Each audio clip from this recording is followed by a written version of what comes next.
Good morning, everyone.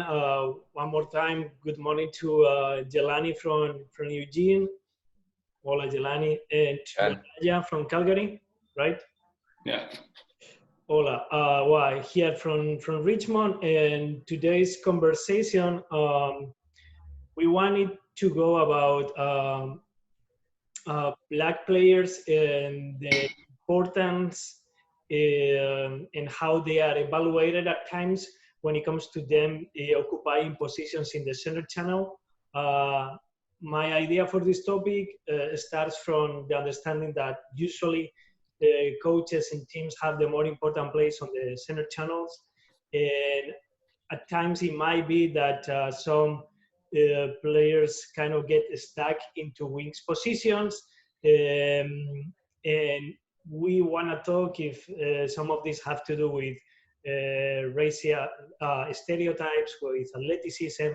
And I think the best way to go over this topic and conversation is also to bring up some names that we are all familiar with and just continue the discussion. From our own understanding of the players and our own understanding of these things.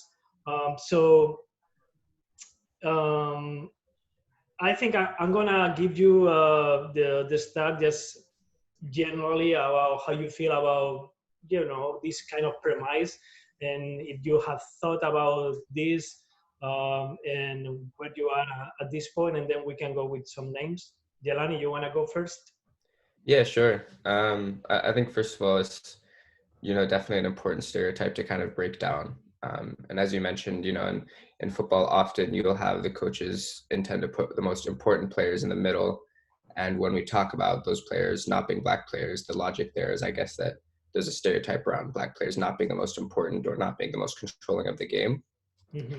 And, while I think about that, I feel like, it's not to say that there isn't, stereotypically speaking, some value given towards players of color.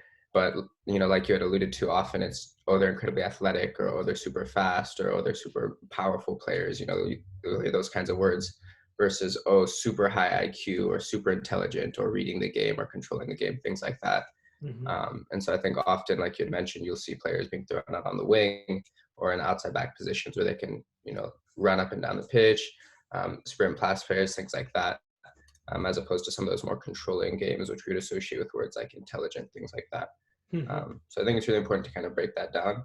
And, just some of my initial thoughts on this was just thinking about in the professional world, the Black players who are dominant in the midfield that we look at today, I feel like still don't have the same association of just super intelligent, Mm-hmm. like when I think of super smart midfielders, based off of what I'm internalizing from the football world, I think of like, oh, Iniesta, Xavi, like Busquets, De Bruyne, Silva, like all these players come to mind as just intelligent.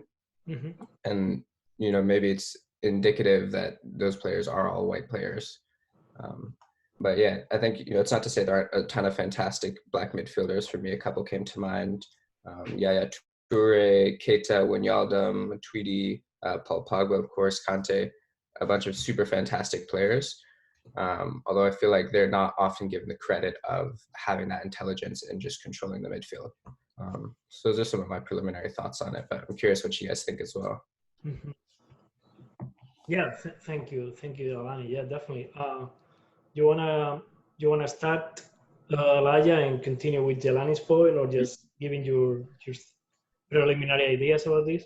Yeah, I would agree. I think also in terms of the central channel, Mm-hmm. it's typically been reserved for the most technical players as well. So the stereotype, especially if we're talking players that come from Africa, is that they're quickest but not the most technical, or they don't think about the game as quickly. So, another important thing to consider in all this is if we consider darker Brazilian players Black. So I'm thinking somebody like a Fernandinho, who is excelling at the highest level right now, but are we categorizing him as Black, or are we just calling him South American? Because I also think players like that can be great role models for young Black midfielders. And I think it's just one of those things that naturally, if you look at the history of the game, it was the Europeans that were the most sort of advanced. And if we're talking Black players, most of them have come from African countries.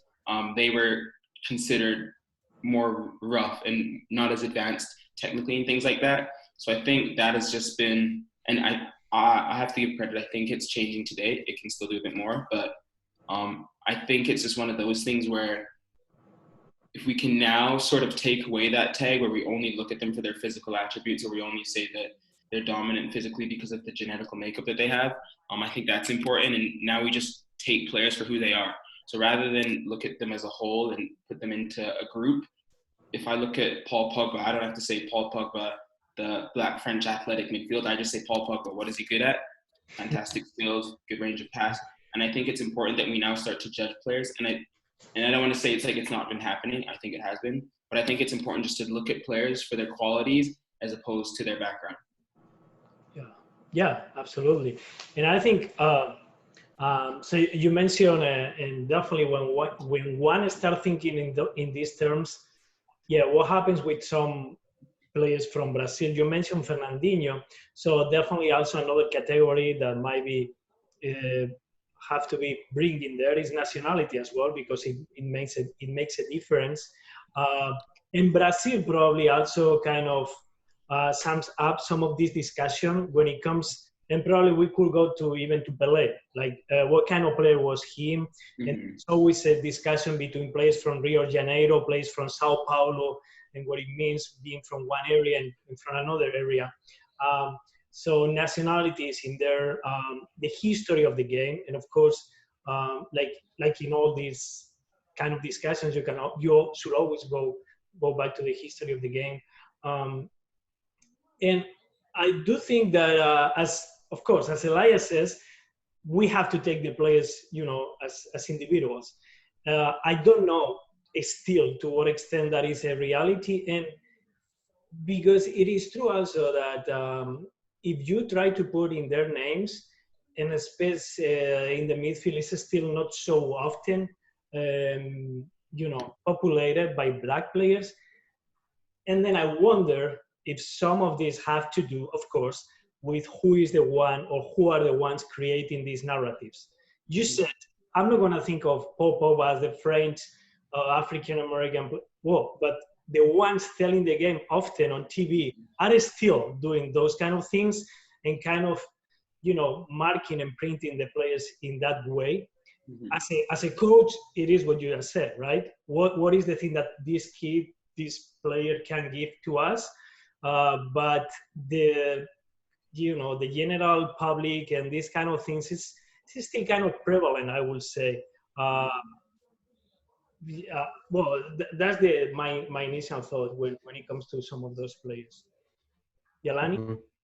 What do you think? Yeah, what I'm hearing is that there's a conversation around who is responsible for creating these narratives, and how do those people like best leverage their platforms to create a positive change in the stereotype. Mm-hmm. And I think definitely like broadcasters, people who are narrating the game, I think is super important, because those are in a huge sense the voice of the match, right? And so they're going to be representing not only the players, but the teams, the style of plays. They're going to be making comments on what the players are doing, what their skills are, and the way that they are demonstrating that totally creates a narrative for the millions and millions of people listening to it, right? Mm-hmm. So I think they're super important. I would also put some responsibility on the coaches as well, in the way that they're, treating the players, conducting interviews, things like that. You'll hear, Pep Guardiola, for all of his amazing football credentials, he's had a history of really poor player relations with particularly African players coming to play in Spain. For example, Samuel Eto'o will speak on it a lot. Thierry Henry, I think, even had made a comment or two. So yeah, I think that the coaches also definitely have a pretty serious role to be playing in how they're representing their players and how they're demonstrating value of those players as well. Mm-hmm. Yeah, good point. Just going after Pep Guardiola. Good, I like it. It's tough because I'm a Barca fan, but the truth is. No, that's. I also think it's like another thought I've been having on this thing is I think it's important for there to be sort of role models that embody the change that we want to see, because I think at the end of the day, we can only have coaches, media, and all these people saying these things about the players if we actually have the players there. And I think it's important now that the players that are there and doing it, we praise them for the qualities that they have. So even a Pogba, just because he's the most famous, everybody knows about him. I think it's important that we praise him for the qualities that we have. So now he's a role model to anybody, as opposed to, I think a lot of the times there's a stigma, especially because of the lifestyle that some of these players may have. But I think a lot of the times we have to be able to separate that, because if they're still performing on the pitch and they're doing these things, I think we should praise them for the qualities that they're bringing to the game.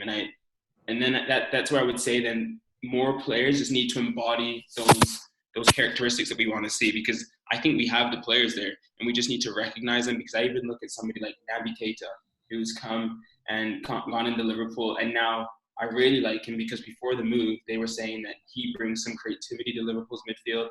He's able to dribble with the ball. And I like examples like that where now we're praising these players for their qualities. And then I think the rest of it in terms of culturally, how that affects the rest of young black players is important, because now if a young black kid sees this guy praised for these things, they may aspire to be somebody like that. And I think that's super important, because at the end of the day, if you're at the highest level and you're embodying these things, then I think it trickles down to the youngsters who they're the future in the end of, right? In 10, 15 years, the makeup will be these young kids. So I think it's important that if you're in a position that you embody those values, and even yourself, you live by those things. So now it becomes something you're associated with.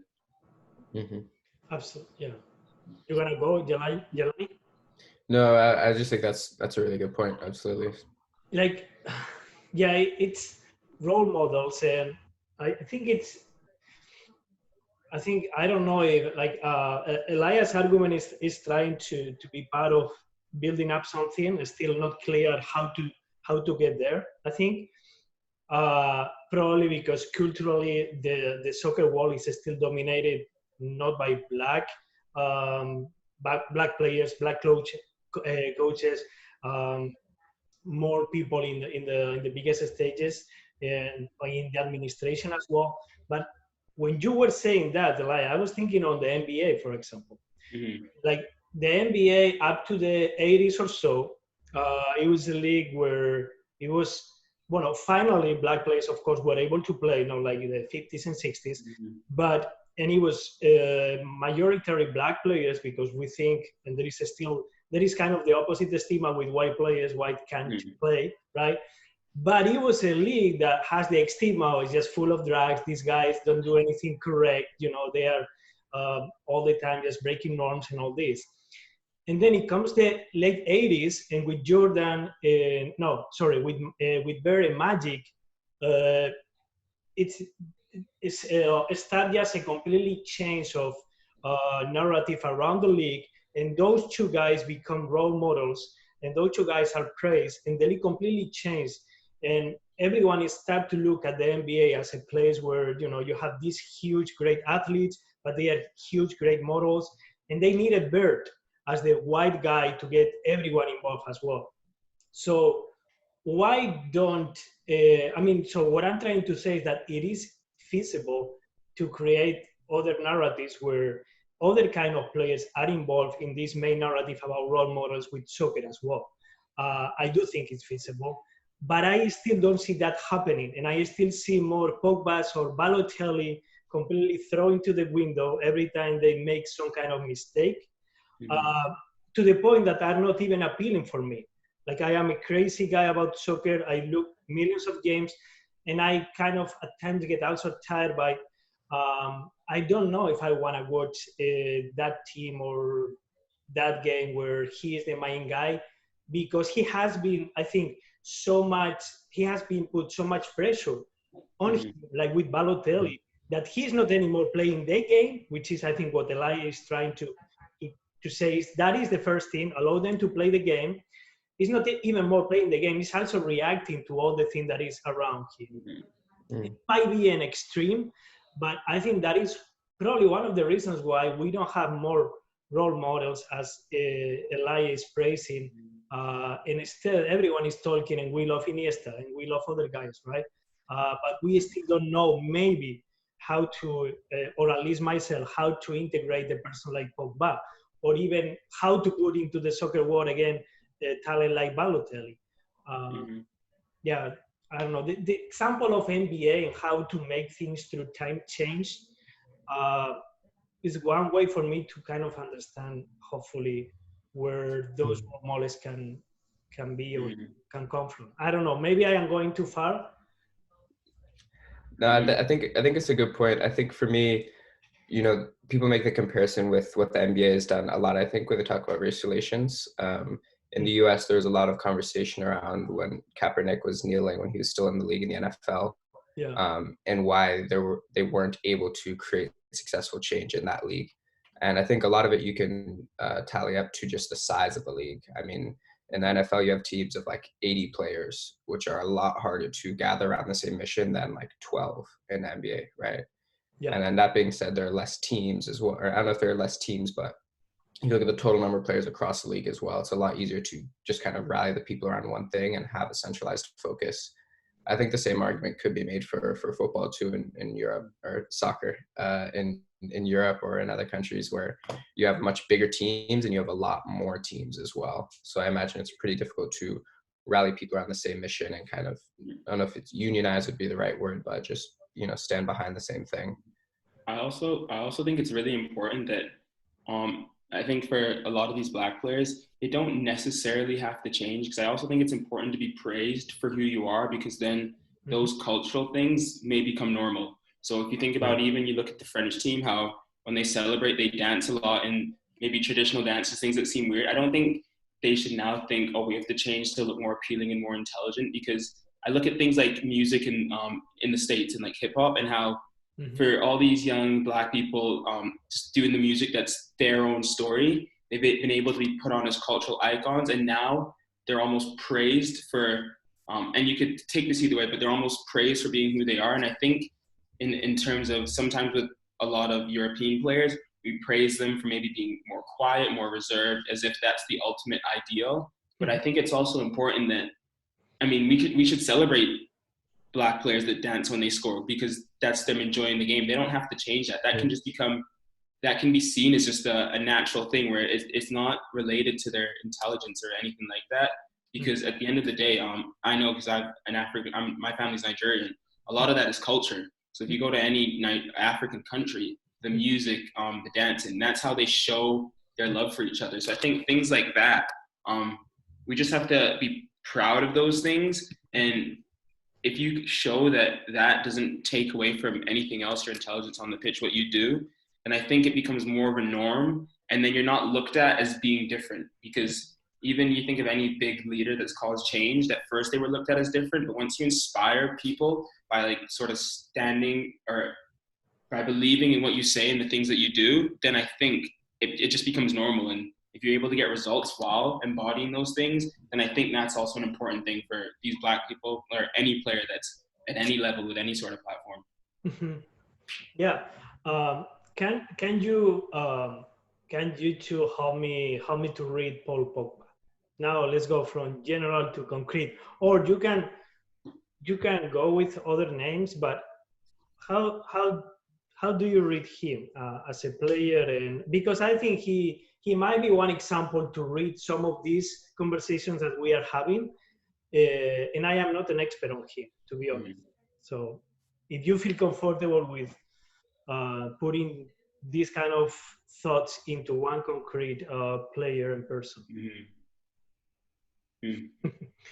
Well, the way I sort of characterize Paul Pogba is a supremely talented footballer, but I also look at him as a sort of a brand. And I think the thing is if you look at somebody like David Beckham back in the day, he sort of went through the same criticisms at Manchester United when he was trying to be a brand, in terms of in his outside activities were on the world stage. So I think Paul Pogba's in that sort of category. And I don't criticize him for that, because at the end of the day, we've seen somebody like Beckham be successful with that. You've also seen people take it the wrong way. But I think that's just as I see him as a footballer. I see him as talented. To me, a little bit inconsistent. But I think with players that are that talented, their inconsistencies, it almost doesn't hinder them as much, because the moments that they make you go, wow, you're like, wow, this guy's amazing. You know what I mean? So, but for me, I think my issue with him as a player, and nothing to do with race or anything, I just think he's too inconsistent. So I think he plays to impress people by doing things that are that wow you.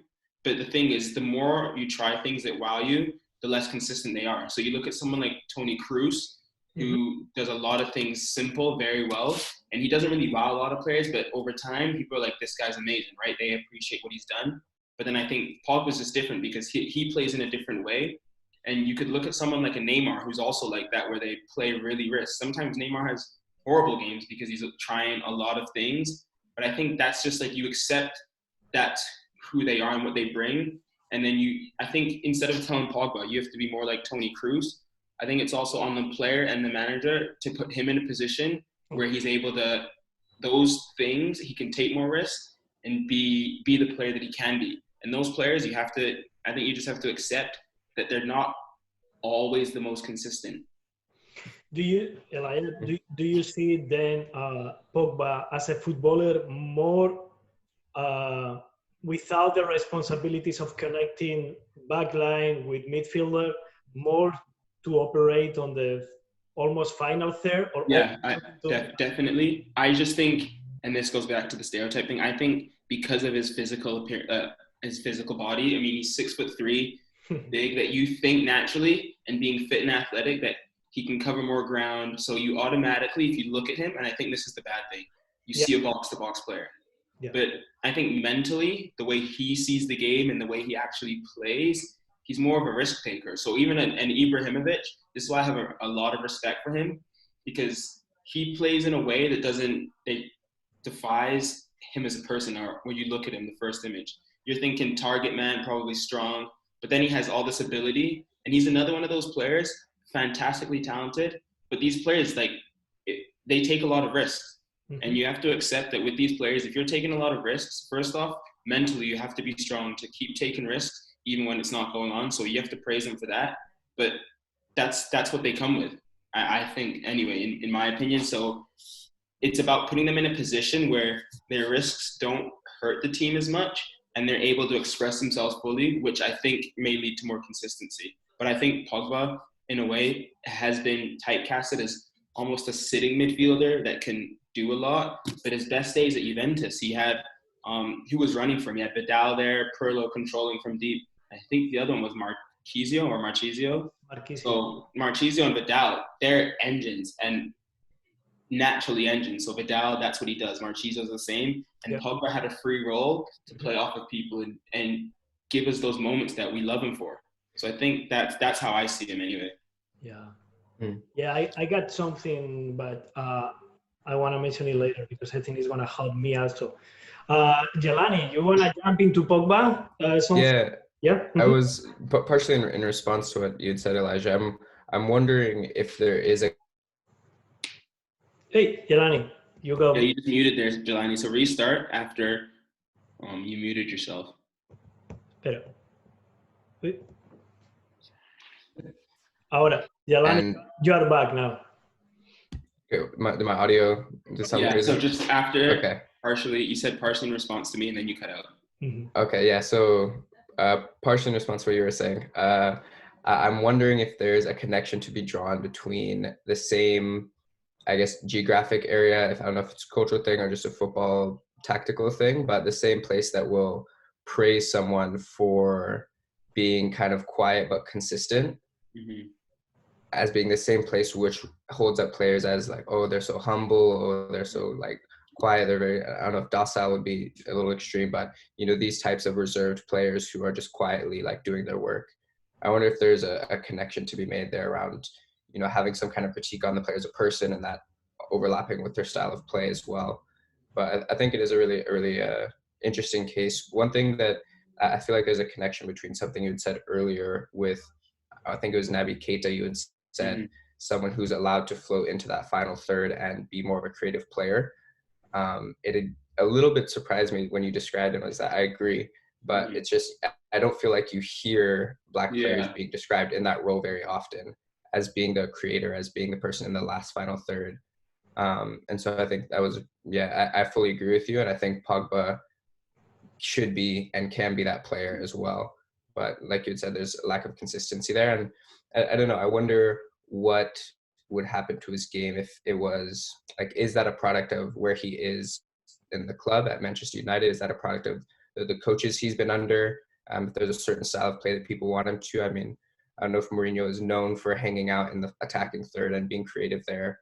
But yeah, I wonder if a move would help change that narrative at all, or if that's just something that's entrenched into, I don't know, Europe or just the football world greater. I'm not sure. I feel like he was just given a bit too much responsibility. And because when you look at him and all the talent he has, you think he can do everything. So you put him in a Manchester United team that's had no success for X amount of years prior to his signing. And he's expected to almost be the consistent controller. And I don't think that's necessarily his best traits. And I think it's how people, if you think about the way he is as a person, and if you think about the best controllers, how they play is sort of consistent with how they live, right? So you look at a Cruz and you don't really hear about him. He's just kind of calm, controlled. And that's perfect because that's who he is as a player on the pitch. Same with Busquets, there's a consistency there. What do you really hear about him? And I think even sort of Guardiola as a player, things like that. So I think, and then I look at someone like a Neymar, who's flamboyant on the pitch, sort of has that off the pitch too. So I think you have to take players as a whole and not try and make them one thing on the pitch, one thing off. And I think there's a conflict there. And then it's easier to be the same person the whole time rather than to have different people or be different in different places. And another thing I think as well in terms of the quiet consistency, I think we have to praise Black players that do that and make them more of a story. So I look at someone like Abidal, and I think this guy to me is brilliant because, and I know he's a left back, but also a center back, but he goes into Barcelona as a player, typecasted as a sort of defensive athletic fullback, transitions into a player that is now playing through the press, technically very good, consistent, is a main fixture in the team, in one of the most dominant teams ever, is able to come back from cancer. And then the thing that really impresses me the most is that you can tell his intelligence because now he's transitioned into a sporting director at Barcelona and is the same guy. I mean, you don't hear much about him off the field because I think his story, we should praise that and just look at that like, wow, look at this guy Abidal, what he's been able to do. And instead of looking at other people and like praising, and I don't think their praise is unmerited, like an Iniesta for being quiet, sort of on and off the pitch. But I think you look at a story like that, can we get that story to other people that deserve it? So an Abidal has been able to transition through all these levels and adapt because mentally he's brilliant, intelligently. Like that sporting director job, you have to be like at a club that high of a magnitude, you have to be smart. So I think these people need to be given a pedestal as well. Yeah, good play. By the way, Abidal has been criticized a lot, of course, because I've seen that recently, yeah. But I think to still be in that position and be strong and go against people like Messi, you have to have some sort of principles. And I think, when I was kind of throwing you the challenge, like you are trying to create the way to get into other kind of narratives, and you are providing one example. And I totally agree with that. The way Abidal transformed, and this is kind of also, you also bring up before Fernandinho, kind of is a person that using his, his brain and his ability to adjust to different systems. But with Abidal, it was just also that. He was conceptualized as one kind of player with France and with Olympique Lyon. Then he comes into Barcelona. He struggles, but he learns and he becomes a dominant player. He has his main physical issues, and now he's in that position of importance in arguably the biggest club in the world. So I do think, you're definitely making an example of what it means for a black player on and off the field, with qualities that are also different than just flamboyant and all this, be in those positions of importance. And I also like it a lot. One of the things that were in the conversation when it comes to thinking players, well, Eli is constantly going, just think in the player as a person, as an individual, no? But then also, we are playing the game, we are playing a sport, and you are saying, just think, how is this person physically is one thing, and how is this person mentally? And I am totally on that line of thought when you are interacting with players. When you are in a locker room as a coach, as a person that you are in there, at least in charge of a group, they can be giving you something. It might be fast, it might be technical ability, but the thing that is deciding more in the game of soccer, in my opinion, is how they are mentally. So I totally agree, and I think it's a very good way to identify and to understand what is going to be better for him, but also for the team. How is this human being going to decide based on his mentality? Not just if he's super, athletically super quick, or he's going to jump. How is he going to decide? And I have been in the conversations with some players, and it's like, you have been playing on the defense, but your mentality is aggressive and you are more like a forward mentality. So when it comes to those things, it's a little bit more complex, of course, than physical attributes. And the mental side, in my opinion, is very, very important. So I think that's one way to really navigate when it comes to coaches and players. I think the relationship. That's what I think. No, I agree too. Yeah. Do you wanna mention some other players maybe you got, or do you think we are okay going past the figure of Pogba? So Yeah, I also I think another good example, and it's a bit different, is somebody like Van Dijk, because he's half Dutch, half Suriname. So even people like that, you can praise them as Dutch and African. You know what I mean? Because ultimately, it's part of their makeup. It's a part of who he is. So even players like that, and we all know Van Dijk is just good at everything. He's just an amazing footballer. So I think even people like that that are African, but I think just because it's almost the way he plays that we sort of just think, no, this guy's just a Dutch guy. That we have to also praise those guys and praise their African heritage as well, because all those people in Suriname can look up to a guy like that, and even other countries, any African countries, and look at him. And then I even look at people like Drogba, and I think we almost get so far that we have to praise Drogba for being physically talented, because that's also a skill, it's a gift. But then also to have the ability to lead a line and be technically brilliant as well. So when he's scoring free kicks from 35 yards, when he's dropping in, and I think he has the strength to hold up the ball, but you also need ability. I mean, when the ball's coming in at different paces, I think we have to praise those guys as well that are at the highest level. And then it doesn't always just have to be the smart, intelligent midfielders. I think forwards like that, to be on a level like that for that long, you're right, the whole central. I think players like that need to be praised as well and viewed. I almost view Drogba as a complete player rather than just the big imposing player. Sort of like an Ibrahimovic, how we look at Ibrahimovic like he could do everything.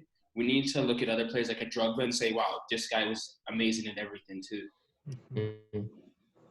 Right, not over-indexing on ability, absolutely. And I'm wondering, I forget if Drogba was captain at Chelsea while he was over there. I think he might have been. I'm not sure if he was, but maybe in his later years. Yeah, perhaps. I'm just trying to draw a connection as we talk about just who the players are off the pitch. The way that both Van Dijk and Drogba carried themselves just spoke leadership, I think, in every setting, on the pitch and off. If you look at some of the impact, I mean, Drogba has had on his country politically even. I mean, the man has huge impact, and every time he goes back, there's, parades or whatever it is, and some of the initiatives he's created over there as well are super powerful. So I think, when you look at some of those players, I think you're right. It's important to praise them not only for what they're doing on the pitch, but just who their characters are off the pitch. And in the case of Van Dijk, allowing that to be associated with the African heritage as much as it is, maybe if there is some European ancestry or if they're playing in Europe. I think it's an important point. Mm-hmm. And, those names, and there are other names. Like there are some players who played more in the 90s, but continuing with Suriname origin, I think Clarence Seedorf, it is also from Suriname origin, and he was a phenomenal player. He also, when you look at him, his physical strength was evident. You just have to see him, just one picture or just one frame, those huge hamstring and legs, and it was just amazing. But he was more, it was more superb on his mental and technical abilities. And so it is a player, I think, in the beginning, you still have that kind of imposing physicality, but he saw at Real Madrid and at Milan that he was just a technical midfielder. And then also he continued his career. He has also received a lot of other awards for his diplomatic contribution and etc. Another person very important and kind of coming back to the kind of player that Drogba was, is Frederic Kanouté, Mali origin. He was sensational. He was one of my favorite players when he was in Sevilla. Technically amazing. There is also another kind of stereotypes with big players that we only look at some people will only look at how big they are, but their ability to the first touch and then still to be on a center channel with a lot of people coming to you and having to decide, that only happens if you have that kind of mental sharpness. And there is another player who played for that brilliant Ajax of the 90s, which is Nwankwo Kanu, also from Nigeria. He was amazing. I was watching again the final of 95, I think, European League between Ajax and Juve, because someone told me the tiki-taka didn't start with Barcelona. That Ajax was also kind of that kind of team. So I came back and watched that final. And Nwankwo Kanu, you have him in mind? I know him because Nigerian, he's a big legend. So he was supposed to be he started the game as a 9, and with Ajax it was a very, that was really, you are the 2, you are the 3, the 4, the 6. It was all very systematic with Van Gaal. He started as a 9. By the way, on the bench was another amazing player, Kluivert. And then in the second half, he basically plays as a second midfielder. He was so talented, but as a higher player, he was given the option of just putting down the ball, of course. And again, you have some physical ability that if I am 5'5", I can never do that. And so you are put in that position. But his IQ was phenomenal. He could play many other positions. And that is, again, the difficult thing that I think for coaches might be clear, like coming back to Elias' point, like physically, he's giving me these attributes. Mentally, he's able to do many other things. But for the general public, it's like, no, that is that big guy, and that is when it comes to tags and the etiquettes about the players. But Kanu, Kluivert, Kanouté, of course, the ones you mentioned with Keita, Bagdad, and many others, they're brilliant. It's also, that's why they can play in those positions so consistently. But there is another player in Napoli that we mentioned, I think, in another conversation, which is Koulibaly. He's from Senegal. He is. Yeah, and I think he's amazing. He's amazing.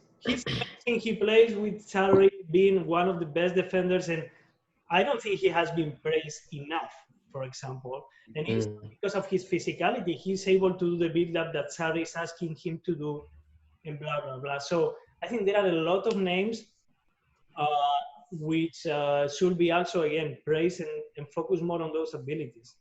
I also think as well that in terms of the physical abilities, I think we have to look at it in a different light, as not just as if being physically gifted is a bad thing. Because I look at people like Cristiano these days, and now it's almost as if he's praised for being a specimen. And I think it's just the language that's used to describe him. So when he scores a goal, he takes off his shirt and he's just, just so ripped and jacked. it's almost as if we're like, wow, it's because this guy's worked so hard, he's so amazing, and he's just, look what he's able to do to keep himself in top shape.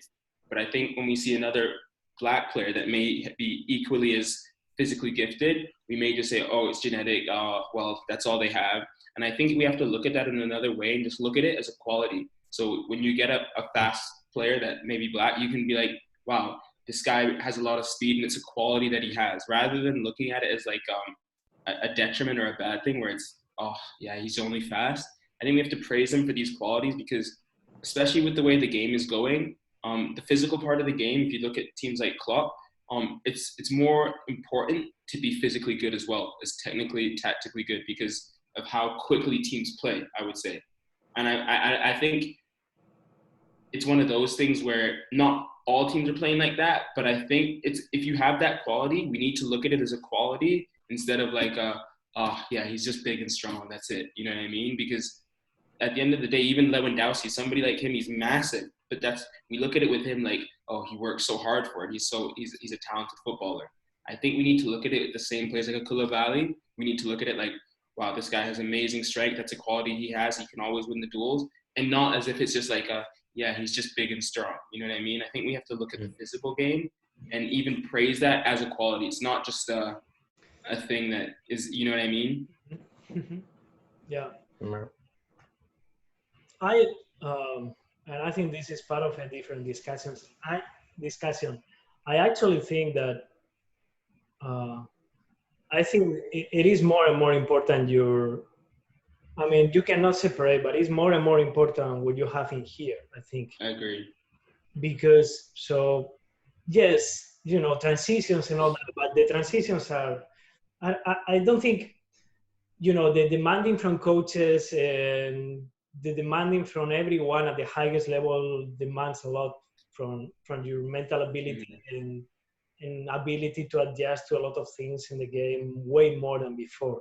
I think before the physical abilities might get you more further, just more easily. I don't think that's going to happen anymore, in my opinion. So, which is only talking good about players like Keita or Mane or other players. It's not like Mane it's not because he's fast or he can. Yeah. It's way other things, I think.